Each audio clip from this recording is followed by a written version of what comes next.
Hello, Mr. Walber here, 7.5 scale drawings. It says here scale drawing is a two-dimensional 2D drawing of an object. Obviously, it's going to be at a different scale than the actual object itself.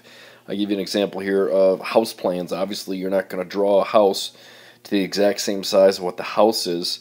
Everywhere on some type of scale drawing, you're going to have a scale, and there it says 1 to 75. So, basically everything is 70 in real life. Everything is 75 times bigger than what obviously is drawn. So you always have to look for a scale, and we'll practice and work with that. But that's the basic idea of what a scale drawing is.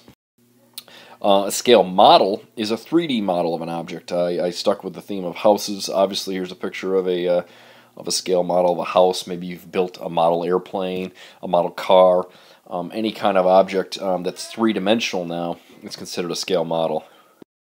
One of my favorite things to do with scale drawings is to look at maps, and this problem example here asks what's the actual distance between Cadillac and Detroit. Well, here is of course Cadillac, and here's Detroit. The centimeter ruler I already did for you. It says to look at the scale and create what it actually is in real life. Well, again, every map, every scale drawing is going to have some type of scale. It says here that 1 centimeter is equal to 50 miles. Well, I create a proportion that of 1 centimeter over 50 miles.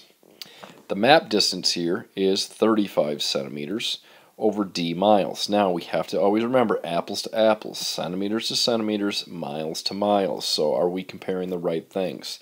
I'm going to go about and do this, cross multiply.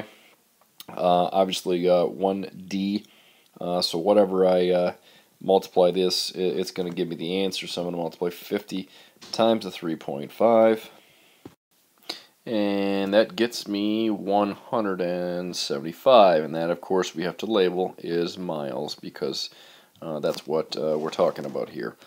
Okay, alright, this is an example of another scale model situation here. It says the liquid outer core is 2,300 kilometers thick.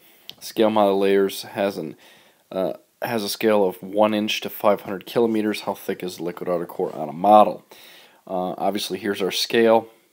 We have to compare apples to apples.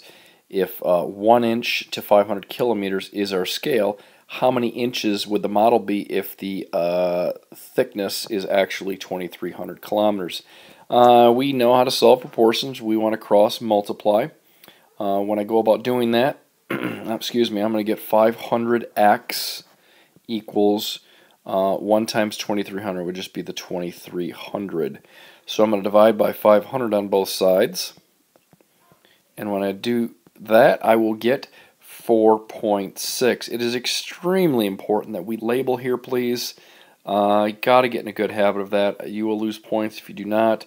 That would be 4.6, and that would be inches. Alright, let's take a look at another scale model example, but this time we're going to actually find the scale. It says that the scale model of a monument is 10 inches tall, and the actual monument is 100 feet tall. So what's the scale of that model? Well, you're looking at 10 inches is actually 100 feet. Anytime you're talking about a scale, it's reduced down as much as possible, so I'm going to reduce this down. By 10 is 1 inch, and by 10 is 10, so I'm going to reduce this down. 10 over 100 becomes 1 inch is equivalent to 10 feet in real life, so that would be the scale of that model. Scale factor is pretty tough. We're going to try to look at how much of a factor is this object in real life bigger than the model.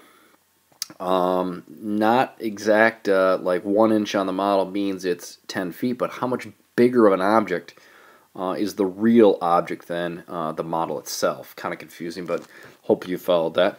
I'm going to take the 1 inch, and I'm going to put that over my 10 feet, and I'm going to try to get rid of all units. And to do that, basically that will give me a scale factor. You basically never want units when you're looking at a scale factor. 1 inch is equivalent to 1 inch, but keep in mind that 1 foot is equal to 12 inches. So I want to put 10 feet into inches. So how many inches would that be? That'd be 120, because I'm going to take the 10, I'm going to multiply by the 12, and there are 120 inches in 10 feet. When I do this, when I go about doing this, I have then canceled out my inches, and I am looking at a scale factor of 1 to 120. That's a little confusing. I hope you followed that. We'll obviously talk about that more in class, but this thing would have a scale factor of 1 to 120. All right, thanks for watching. We will see you tomorrow. Have a good night.